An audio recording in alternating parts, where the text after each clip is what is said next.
At ngayon, magre-rate tayo ng mga parisan naman guys sa Metro Manila. Sino kapares mo? Ikaw may kapares. May kapares ako eh. Sino kapares nito? Ngayong araw Magra-rank tayo ng mga parisan sa Metro Manila. Napakasarap, mga tagong mga parisan. Mag-umpisa tayo ngayon sa Valenzuela!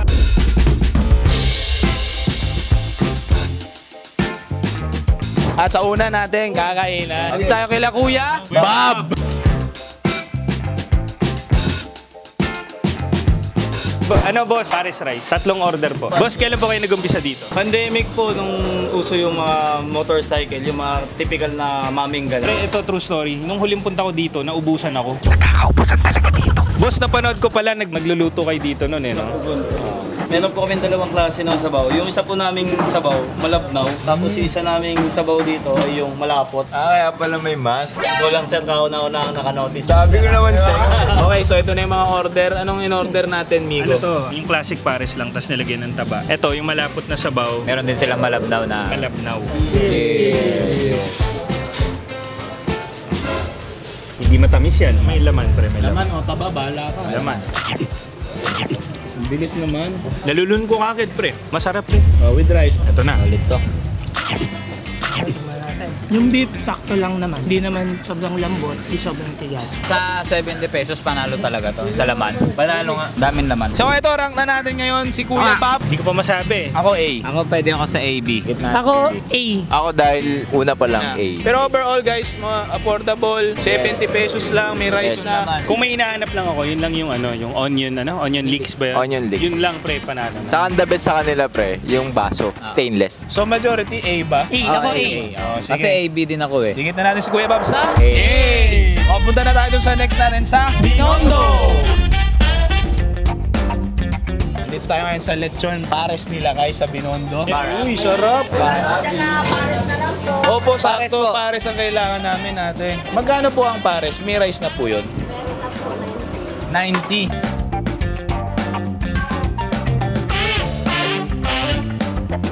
Dalawang order, madam. Ilang taon na to? Matagal na po sila, kaso lang dito sa pesto nila, mag-isang taon sa Pero yung ever since po, nag-start. pandemic to. Pandemic din. Nandito na yung pagkain, pare. Tama, Energy na si Aki. Paano? Sabaw muna. Saan parang mukha siyang close to papaitan yung itsura. Parang ganun, tama. Tsaka yung hinahanap ni Miko nandito. Tignan mo na natin. Tikman natin, sabaw muna. Ibang-iba. Iba. Ito yung natitikman ko sa mami. Ito yung trip ko. Ang sarap yung sabaw. Laman naman tayo. Ang lambot din, parang. Sarap din. With rice. With rice tayo, pare. Tsaka iba yung rice nila dito. Parang adobo rice yung style na. Iba yung rice, so iba yung competition approach, nito. no? Oo. Masarap pagka may kasamang rice. 90 pesos, isang order. Yung kanina, food trip. Ito, tanggal amat. At naubos na natin ang pares nila Kaya. Ang bilis. Yung sabaw, yun yung hindi ko masyadong trip sa pares. Magkabaliktad kami ni Kit. Ang gusto ko naman sa Pares, yung malalaw. Saka ang sarap ng laman. Pero, yung itsura lang yung parang hindi mo. Hindi siya kakainin ng parang first time kumain ng So far, iba siya kay Kuya Bob. Pero tama yung sabi ni Miko, yung eto, pantanggal to ng amats. Pero kay Kuya Bob, ang kain. Pero yung sabaw ang nag-ano sa akin, nag-ganun. So parang hindi na ako magdadagdag kasi nasabi niya naman na lahat. Siguro, idadagdag ko na lang yung gustong-gusto ni Miko na makita tong kay Kuya Bob. Onion leeks, di ba? Okay din ako sa kanin. Okay ka sa ano. Ako nagustuhan ko dito, onion leeks, yung sabaw nagustuhan ko rin. Iba yung sabaw mismo na nasa laman kesa yung nakahiwalay. Pero yung laman ni Kuya Bob, mas masarap kesa dito. Doon nakalamang si Kuya Bob sa laman. Saka sa presyo. So, saan nyo ilalagay? Siguro dito siya. A ako. A. Dahil gusto ko yung sabaw. Si lechong pares nila kayo, ilalagay natin sa Ang next namin ay sa Sampaloc, Manila. At dito tayo ngayon sa pangatlo nating paresan sa James! Pares and Mami. Dito daw yung kumikita ng 100,000. Saan ang source mo? Sa mismo, pre. Per day, brother. Hello po, order po kami ng 2 pares. May papakita ko. No sharing. Minsan kasi hindi may iwasan kapag sa grupo, nag-share sila, tapos isa lang yung order. Siyempre, only rice to, hindi may iwasan. Pagbibigyan niyo po ba kami? Sige sir. Hinintay talaga tayo ni Kuya paano maglagay ng sabaw. Oy!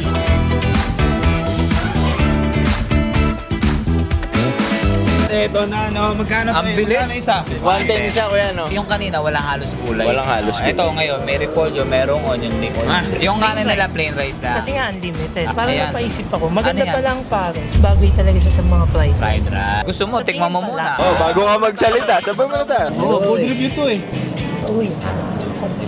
Naalatan ako. Ako okay. Ako okay lang. Ako sa bawa, may iba siyang lasa eh. Oo, laman. Malambot. Masarap ba? Tsaka pre, marami rin yung laman niyo. Ito na, nasa rice na. Nasa rice na daw tayo. Ito ano to? Dated. Plated. Masarap yung pero hindi siya para bang plain rice. Nagustuhan ko dito yung mga gulay. Parang bitin yung lasa niya. Kaya kita mo yung itim na yan, pare. Saan galing yan? Sa siko yan. Usually ganyan, bro. Ito na nga, irarank na natin ang Jim's, Pares and Mami. Sa akin, dahil nga ayoko nung malabnaw. Malabnaw. Tapos sabi ko nga yung kanin, parang gusto ko fried rice. Pero sa akin, parang ordinary. Dumami lang yung laman, B or C. Sa akin pare, okay din eh. Pero yun nga, kailangan mo siyang lagyan. Titimplahan mo siya para mahanap mo yung tamang panlasa mo. Sa akin, nasa B or C din ako. Yung sabaw masarap naman, yung Pares ayos lang, pero yung kanin, Sa sabaw, may nalalasahan akong ano eh, parang sunog eh. Bawi naman sa laman, saka sa gulay. Ayun yung Dami ring pinaka-favorite laman. part ko doon. Sa kanin, hindi ko nga gusto kasi plain rice lang. Yung place, convenient, may parking, kompleto. Siguro B. Nagustuhan ko yung madaming onion leeks, tapos may gulay pa. Yung sabaw, kulang ng soul. so anong letra natin nilalagay? Ako C ako, C. B ako, B. B, Ibran. B. Nilalagay natin si Jim sa B. Lagyan natin siya. At nandito tayo ngayon sa Original Pares. Kain na tayo. Bali, order lang kami ng dalawang Pares beef. Yun lang, ma'am. 170 each order ng Pares.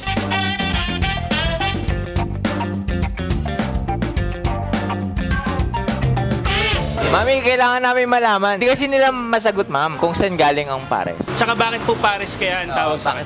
If with rice, it's called pares. If just this one is sliced beef. Sabaw muna tayo. Ito nga yung original talaga ng John Pares. Malapot talaga. Karne. Oh, nag-rice na to. Ang galing ah. Ganito yung naalala kong pares pag kumakain. Mangkok-mangkok lang. Yung beef niya talagang nalulusaw. Thank you. Okay. At i-rate na nga natin ang The Original Pares Mami House. Okay lang. Hindi talaga ako malapot. Pero, masarap. Tama lang yung alat, tapos yung karne. Ang lalaki, tapos ang lambot. Ang masasabi ko, sulit. Malaki yung laman, tapos masarap yung sabaw, hindi matamis. Sa sobrang sarap niya, busog na ako, kumakain pa ako. Kaya ngayon, parang nasusuka na ako eh. Sa akin, okay siya. Bagay yung rice nila. Mas ganun yung kinalakihan kong pares kasi. Ako din, ano siya, The Original. Yung rice, okay lang. Pares, ayos lang din. Masarap, pero hindi pa rin siya yung oh my God. Para sa akin, yun yung talaga yung Pares eh. Para sa akin, nandito yung sa parting S tsaka A. Sa akin, Gitna. same. Nasa ganun din. Ako A. Ako, A lang ako, A. Ako pero dito siya sa harap. So, ang The Original Pares Mami House ay ididikit natin sa letter A! Aray ko. Classic pares. Dalawa po. Yun lang. Okay, so nandito na yung pares natin. 190 isa. So far, siya yung pinakamahal. Pero, F2. Hindi na natin pagtatagalin. Siyempre, Okay. titingnan na natin kaagad yung sabaw. Ba't parang mas masarap to sa The Original? Parang medyo lamang to. Laman. Laman. Naman. Lambot. Masarap. Mas natutunan pa rin sa bibig yung isa. Kami ng kanin na ulit. May sariling channel to ah. Kanin. Kanin. Masarap yung rice. Excelente. Sa lahat ng tabang na tikman ko ngayon, ito yung pinakamasarap. Chewy lang yung beef, So, mas malambot nga yung kanina. Time check, nag-start kami 12. So parang basically, kada isang oras kumakain kami ng pares. Tama na yung shoot, oh. So sakto, dinner na tayo. Dinner na tayo. Go! Kamusta? Hindi maganda sa katawa. Hatulan na natin ang Sige, ito na mo. Malasa. Ma-chewy nga lang yung beef. Compare sa The Original. Pricing nga, pero kasi naka-aircon nga, restaurant talaga. Basta mas malasa siya. Katulad ng sinabi ni Dre, mas malasa. Papipiliin ako na pare, nasa A. Next siya dito kay The Original. Para sa akin kasi, A siya pero Kuya Bab ako. Dahil sa presyo. Kasi hindi naman nagkakalayo ng lasa. Pero 70 lang. Tapos ito 190. Ang takbuhan, pare, para sa retiro. Kasi sa lahat meron na siya. Sige, dito ako. Pag pares lang, parang ito pa rin, pero next si pares sa retiro. So, ang pares dito ilalagay natin sa AA. Pero pangalawa. Dam, order kami ng 4 na beef tendon pares. Yung beef tendon pares nila nasa 238 each.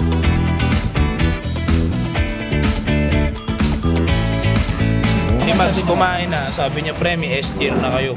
Eto, pag nakita mo, parang pares na original. Sa lasa na lang to. Kaya maraming ding branch to, tas masasarap din yung ibang food nila. Pero nandito tayo para sa pares nila. Goto talaga ang kanilang special. Tsaka pre, nabalita ako may service silang bakahan. Seryoso? Hindi. Pumasok na sa isip ko.